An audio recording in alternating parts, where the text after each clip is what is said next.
Good morning, my Real News Media TV family. Thank you so much for tuning in this morning, and I'm wishing for everyone a wonderful and a productive day. And in the news this morning, earthquake hits Jamaica. Sections of Jamaica were rattled by an earthquake on Wednesday evening. The earthquake unit reported that the quake had a preliminary magnitude of 4.2 and was located approximately 5 kilometers south of Hope Bay, Portland. It struck at 8:02 p.m. The earthquake was reportedly felt in sections of Kingston, St. Catherine, St. Andrew, Portland, and St. Thomas. Man charged for stabbing cellmate at Halfway Tree lockup. The police on Tuesday charged a man for the stabbing of a cellmate at the lockup at the Halfway Tree police station in St. Andrew. He is 36-year-old Kirk Douglas, a welder of Road End Crescent, Kingston 5, who has been charged with wounding with intent. His court date is being finalized. The police say the incident happened on Wednesday, December 13, 2023. Reports are that about 10:45 a.m., an argument developed between Douglas and one of his cellmates. A tussle ensued, and Douglas reportedly used a makeshift knife to stab his cellmate several times. The injured man was taken to hospital, where he was treated. Douglas was charged on Tuesday, April 30. 62-year-old man charged for stabbing woman during argument. A 62-year-old man of Cool Cat Lane in Thompson Pen, St. Catherine, has been charged by the police for the stabbing of a woman during an argument at his home. Anthony McLean, otherwise called Kenny, is charged with wounding with intent. He is scheduled to appear before the St. Catherine Parish Court on Tuesday, May 7. The police say the incident happened on Thursday, March 21. Reports from the Spanish Town Police are that about 7:30 p.m., McLean and a woman were at his home when an argument developed between them. McLean reportedly used a knife to stab the woman in the lower back and the left side, according to the police. A report was made to the police and an investigation launched, which led to the arrest of McLean, who was subsequently charged.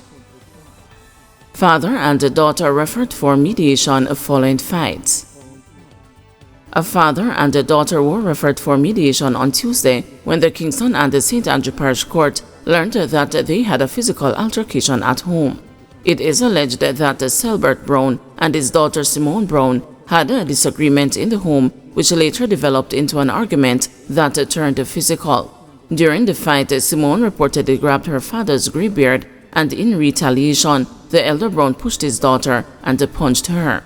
They were each charged with assault occasioning bodily harm following the incident. Presiding Judge Carlo Mason asked the father and the daughter if they would be open to mediation, to which they responded in the affirmative.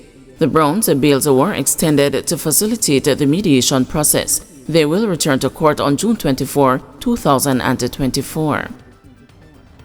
Collymore taken off plane on day of wife's funeral. Murder accused Omar Collymore came under pressure Wednesday during cross-examination by prosecutor Andre Martin Swaby. Collymore and the three co-accused are on trial in the Home Circuit Court for the murder of his wife Simone Campbell Collymore and the taxi operator Winston Walters. Campbell, Collymore, and Walters were shot dead on January 2, 2018 by two gunmen outside the gates of the apartment complex in Red Hills, St. Andrew, where Campbell Collymore lived with her husband, Omar. The prosecutor, during cross-examination Wednesday, forced Collymore to admit that leading up to his wife's murder, he had been in a terrible financial position. The prosecutor pointed out that in evidence-in-chief, Collymore had stated that when he and his wife moved to Jamaica, it was her parents who helped both of them to set up business. In fact, the couple lived at the Campbell's residence up until September 2018, when they moved following a major confrontation between Collymore and his father-in-law. Living with the Campbells, you wouldn't have to pay rent. Is that so? Martin Swaby probed. Collymore responded saying, "We had to pay for certain things. We bought food and everybody had obligations. When I decided I would no longer live there, the responsibility in terms of month-to-month rent didn't really fall on my shoulders. Yes, Simone and I had conversations about the effect of me being out there on my own financially." Martin Swaby suggested to Collymore that months leading up to his wife's murder, their two businesses were facing a lot of challenges and that he was struggling to take care of his own financial obligations when he moved out of the Campbell's residence. "No, I was not struggling, no. I was not in need of money," he said, which prompted the prosecutor to play a voice message he sent to Simone, which proved the contrary. In the audio that was played in court, Collymore said, "Maybe I didn't say that it was a great idea, but realistically, if we are in the same page, I've been busting my ass trying to find new customers, so for you to be saying that I don't care about the relationship or anything, no. Your idea of having this relationship and saving this marriage is that we end up in the same house without working out the issues we had before we do certain things. Life doesn't work all or nothing, Simone. All I'm trying to explain to you is, instead of going after each other in front of the kids in the same house, let us just do what we need to do to get back our friendship and solidify what we have. The business will come, but it is like you are not understanding that because you gave me an ultimatum, and you are trying to say you didn't try to give me an ultimatum. Come on, you said I can use my time to do whatever, but then I don't have any money to do anything, because the clock tower store is all setting bills, and doing this and doing that. You see that I don't take any money from Clock Tower. The only time I took money from Clock Tower was when I came back.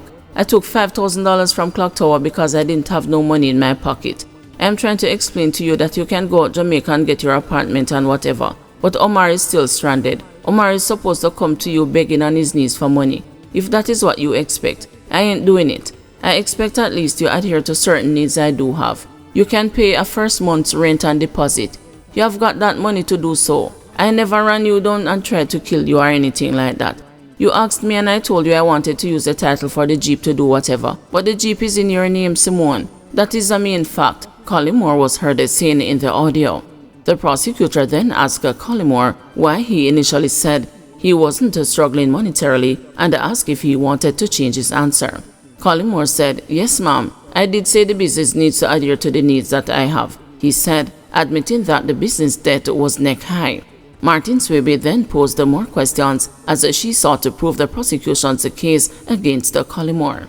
"Miss McGregor, who you indicated you had an intimate relationship with, gave evidence in the case. She indicated that you asked her back for money that you invested in her ice cream parlor or gave her to set up the ice cream parlor. Miss McGregor said that in December 2017, you approached her for the money. How much did you give her?" Martin Swaby asked. In response, Collymore said, "Over a period, that business probably cost me about $3 million. When I asked her for the money, I was asking her for the $3 million. She and I were no longer in a relationship, and she indicated that that would not be possible. I did not get back any of the money I invested in the business. At the time when I asked for the funds, I was not living under the Campbell's roof." McGregor and Collymore was said to have been having an affair during the period of his marriage to Simone. Collymore later told the court that he had been shot about a week after his wife's murder and said he was scared based on what had happened to his wife. He claimed that as a citizen of the United States, he was advised by the U.S. Embassy to leave Jamaica as it was not safe. It was also disclosed in court that Collymore did not attend his wife's funeral. "The day of my wife's funeral, I was taken off a plane at the Norman Manley International Airport, but I did not know it was the day of our funeral. I learned that when I got arrested and they took me to the Constant Spring police station. That's when they told me I was leaving the island to go home to Florida. I knew she was not buried as yet, so I had plans of coming back to Jamaica safely when I saw fit. I was issued a warning by the U.S. Embassy to leave. I saw it fit to leave," he said. The others also on trial for the double murder are Michael Adams, Shaquilla Edwards, and Dwayne Pink. It is alleged that Collymore put out a hit on his wife, which he has denied.